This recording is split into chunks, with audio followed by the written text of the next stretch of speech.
फरवरी 2024 को इंटरमीडिएट का बायोलॉजी का आप सभी का एग्जाम्स है। यहाँ पे हम लोग 70 ऑब्जेक्टिव वायरल टाइप क्वेश्चन देखने वाले हैं, जो आप सभी के एग्जाम्स में यहीं से कई सारे क्वेश्चन हूबहू देखने को मिलेंगे, क्योंकि ये सारे क्वेश्चन बिहार बोर्ड के द्वारा जारी प्रीवियस ईयर्स का ऑफिशियल क्वेश्चन पेपर है और इसी से लगातार कई वर्षों से लगातार पूछे आ रहा है प्रश्न। ठीक है, तो वीडियो को लास्ट तक जरूर देखिएगा। एक एक प्रश्न मैं फिर से बता रहा हूँ, सारे के सारे इंपॉर्टेंट है, चुना हुआ सारे प्रश्न है। ठीक है, फुल मार्क्स आपको 70 रहेंगे 100 में से, क्योंकि 30 मार्क्स जो आप लोगों का प्रैक्टिकल होने वाली है। 70 ऑब्जेक्टिव रहेंगे, जिसमें से आपको सिर्फ और सिर्फ 35 का जवाब देना है, जो आप सभी के लिए काफ़ी अच्छी बात हो जाती है, क्योंकि 70 में आपको चुन चुन के 35 का ही जवाब देना है, जो आपको ईजी लगे उसी का OMR में जो है गोला भरना है। ठीक है, समय दिए जाएंगे 3 घंटे 15 मिनट का। 20 आपका जो है ये क्वेश्चन लघु उतरेंगे, जिसमें से 10 का जवाब देना है। 6 आपका दीर्घ उतरेंगे, जिसमें से 3 का जवाब देना है। ठीक है, तो चलिए हम लोग एक एक प्रश्न को देखते हैं। वीडियो को लाइक कर लीजिएगा, चैनल को सब्सक्राइब करके बेल आइकन को प्रेस कर देना, ताकि इसी तरीके से नए वीडियो लेकर आऊँगा हर एक सब्जेक्ट का वायरल टाइप क्वेश्चन आंसर की आपको नोटिफिकेशन मिल जाया करेगी। ठीक है ना, एग्जाम्स के दिन आपको आंसर की भी यहाँ पे प्रोवाइड कराई जाती है। और ये वेबसाइट पे जाके आप लोग जरूर विजिट करना, starkstudypoint.com, गूगल पे लिखना, या फिर लिंक आपको वीडियो के डिस्क्रिप्शन में दे दूंगा। ठीक है, चलिए हम लोग बिना किसी देरी के पहला प्रश्न की ओर बढ़ रहे हैं। वीडियो को लास्ट तक जरूर देखिएगा। अगर किसी भी तरह का प्रॉब्लम है तो जरूर कमेंट्स करके बताना। ठीक है, हमारे पास पहला प्रश्न कहा गया है कि अनुवांशिक कूट में कितने कूट होते हैं। देखिए, how many codons are present in genetic code, बहुत ही इंपॉर्टेंट है ये, कि अनुवांशिक कूट में कितने कूट होते हैं। तो ये होता है 64। कितने होते हैं? 64। तो एक का ऑप्शन नंबर डी के साथ चलेंगे हम लोग। चलिए, सेकेंड नंबर हमारे पास प्रश्न है कि मानव मादा में अंड उत्सर्ग को प्रेरित करने वाला जो हार्मोन है वो कौन सा है। बहुत ही इंपॉर्टेंट है ये प्रश्न, कि मानव मादा में, मादा की बात हो रही है, अंड उत्सर्ग को प्रेरित करने वाला जो हार्मोन है वो कौन सा हार्मोन है, यही हम लोगों से प्रश्न है। तो ये होता है LH हार्मोन। कौन सा होता है? LH हार्मोन हम लोग बोलते हैं। तो 2 का C राइट आंसर हो जाएगी। थर्ड नंबर देखते हैं कि भ्रूणकोष की उत्पत्ति निम्नलिखित में से किससे होती है। देखिए, भ्रूणकोष की उत्पत्ति जो होती है ये गुरु बीजाणु से होती है। ठीक है, मेगास्पोर से। तो ऑप्शन नंबर 3 का C जो ये राइट आंसर हो जाएगी। नेक्स्ट प्रश्न देखते हैं कि एड्स के लिए इनमें से कौन जांच उपयुक्त है।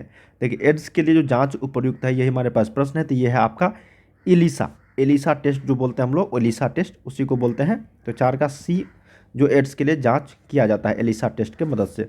नेक्स्ट है फिफ्थ नंबर। समय कम है इसलिए हम लोग थोड़ा सा फास्ट कर रहे हैं। ठीक है, कम समय में आपको ज़्यादा प्रैक्टिस सेट करवाया जा रहा है। निम्नलिखित कौन एंजाइम PC बार तकनीक में इस्तेमाल होता है। ये भी इंपॉर्टेंट है कि निम्नलिखित में से कौन सा एंजाइम PC बार तकनीक में, PCR, ठीक है, PC बार ने PCR तकनीक में इस्तेमाल होता है, उसका नाम है पॉलीमरेज। क्या नाम है? पॉलीमरेज। ऑप्शन नंबर 5 का A जो है ये राइट आंसर हो जाएगी। ठीक है ना, चलिए 6 नंबर देखते हैं कि DNA अंगुली छापी का आधार क्या है। देखिए, DNA अंगुल छापी का आधार क्या है? Fingerprinting. DNA fingerprinting the basis of, क्या हो जाएगा इसका राइट आंसर? हो जाएगा अनुक्रम में बहुरूपता। ठीक है, अनुक्रम में बहुरूपता। ये ऑप्शन नंबर 6 का जो है ये B हो जाएगा। ठीक है ना, नेक्स्ट देखते हैं 7 नंबर कि ऊर्जा का स्थानांतरण एक पोषी स्तर से दूसरे में कितना प्रतिशत होता है। इंपॉर्टेंट है ये प्रश्न। ऊर्जा का स्थानांतरण जो होता है एक ट्रॉफिक स्तर से, ट्रॉफिक लेवल से दूसरे ट्रॉफिक लेवल में, तो कितना प्रतिशत का होता है ऊर्जा का स्थानांतरण। तो वो होता है, बच्चे याद रखिएगा, 10% का। कितना होता है? 10% का। 7 का B हो जाएगी राइट आंसर। 8 नंबर देखते हैं कि जीवाणु एवं कवक क्या होते हैं। देखिए, जीवाणु एवं कवक जो है एक तरह से आपका उपभोक्ता भी है, अपघटक भी है और द्वितीयक उपभोक्ता, ये सारे हैं। ठीक है ना, तो ऑप्शन नंबर आपको D हो जाएगा, इनमें से सारे। नेक्स्ट देखते हैं मिथेनोजेंस इनमें से क्या उत्पादित नहीं करता है। मिथेनोजेंस इनमें से क्या उत्पादित नहीं करता है, तो उसका राइट आंसर हो जाएगी ऑक्सीजन। क्या हो जाएगा? ऑक्सीजन। नेक्स्ट देखते हैं हम लोग 10 नंबर के निम्नलिखित में से नाइट्रोजन फिक्सर कौन सा है। तो नाइट्रोजन फिक्सर की अगर बात करेंगे हम लोग, तो ये हो जाएगा एनाबेना तथा नॉस्टॉक। ऑप्शन नंबर आपको 10 का B। 11 नंबर देखते हैं कि 2n+-1 तथा 2n+-2 की स्थिति क्या कहलाती है। तो इसको हम लोग बोलेंगे परबहुगुणिता। क्या बोलेंगे? परबहुगुणिता। ऑप्शन नंबर 11 का B राइट आंसर हो जाएगी। नेक्स्ट देखते हैं 12 नंबर की DNA पर पराबैंगनी किरणों के असर से क्या प्रभाव पड़ता है। देखिए, इंपॉर्टेंट है ये कि DNA पर पराबैंगनी किरणों के असर से क्या प्रभाव पड़ता है। तो ये पड़ता है आपका नाइट्रोजनी क्षार जोड़ी का विलोपन हो जाता है, नाइट्रोजन क्षार जोड़ी जुड़ता है, या फिर थाइमन डाइमर बनता है। तो इनमें से सारे हो जाएगा, तो 12 का D जो है ये राइट आंसर हो जाएगी। नेक्स्ट देखते हैं हम लोग कि मनुष्यों के लिंग निर्धारण का कारक कौन सा है। देखिए, मनुष्य का जो लिंग निर्धारण होता है गर्भ में, वो किस पर निर्भर करता है, तो यही हमारे पास प्रश्न है। तो वो वाई गुणसूत्र पर निर्भर करता है, क्योंकि पुरुष में XY होता है और महिला में XX होता है। ठीक है, तो ये आपका पुरुष पर निर्भर करता है XY क्रोमोजोम से, तो वाई गुणसूत्र पे, वाई क्रोमोजोम पे निर्भर करता है। अगला देखते हैं कि आर्कियोपेटेरिक्स किस काल में पाया जाने वाला जीवाश्म पक्षी था। इंपॉर्टेंट है ये। तो ये पाया जाता था जुरासिक काल में। ठीक है, जुरासिक पीरियड, ऑप्शन नंबर 14 का ए। नेक्स्ट देखते हैं 15 नंबर प्रश्न। कहा गया है कि जंतुओं तथा पौधों के बीच संयोजी करी कौन सा है। देखिए, जंतुओं तथा पौधों के बीच जो संयोजी करी की अगर बात करेंगे हम लोग, तो युगलीना हो जाएगा। क्या हो जाएगा, युगलीना। ऑप्शन नंबर 15 का सी जो है ये राइट हो जाएगा, युगलीना। नेक्स्ट देखते हैं 16 नंबर की जेम्यूल्स किसकी विशेषता है। जेम्यूल्स, देखिए जेम्यूल्स की अगर बात करेंगे बच्चे, तो ये राइट आंसर हो जाएगी आपका स्पंज। क्या हो जाएगा, स्पंज हो जाएगी। 16 का ए राइट आंसर हो जाएगा।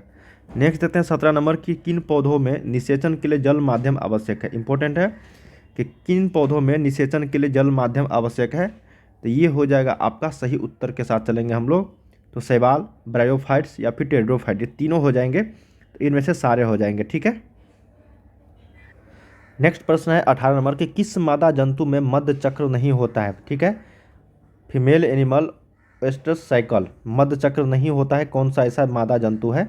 गाय, कुत्ता, मनुष्य या फिर खरगोश। तो 18 का सही उत्तर के साथ चलेंगे तो ये मनुष्य हो जाएगी। ठीक है। नेक्स्ट देखते हैं हम लोग कि अंडाणु के कोशिका द्रव में कौन सी संरचना नहीं होती है। देखिए, अंडाणु के कोशिका द्रव में संरचना नहीं होती है, उसका नाम है माइटोकॉन्ड्रिया। क्या नाम है, माइटोकॉन्ड्रिया। ऑप्शन नंबर 19 का डी करेक्ट हो जाएगी। 20 नंबर देखते हैं कि ट्रोपोनेमा पैलिडम किस बीमारी का रोग जनक है। इंपॉर्टेंट है ये प्रश्न कि ट्रोपोनेमा पैलिडम किस बीमारी का रोग जनक है। तो ये है आपका क्षय रोग का। किसका, क्षय रोग का। ठीक है, ट्यूबरकुलोसिस। ऑप्शन नंबर 20 का डी। प्रश्न है 21 नंबर। कहा कि प्रतिलेखन की क्रिया में किस एंजाइम की आवश्यकता होती है। तो देखिए, प्रतिलेखन की क्रिया में, ट्रांसक्रिप्शन की क्रिया में जो है वो RNA पॉलीमरेज की आवश्यकता होती है। तो इसका राइट आंसर हो जाएगी RNA पॉलीमरेज। नेक्स्ट देखते हैं 22 नंबर की कीटों तथा पक्षियों के पंख किस तरह के अंक कहलाते हैं। तो पक्षियों तथा कीटों के जो अंक कहलाते हैं वो असमजात अंक कहलाते हैं। तो यहाँ पे 22 का बी करेक्ट हो जाएगी। ठीक है।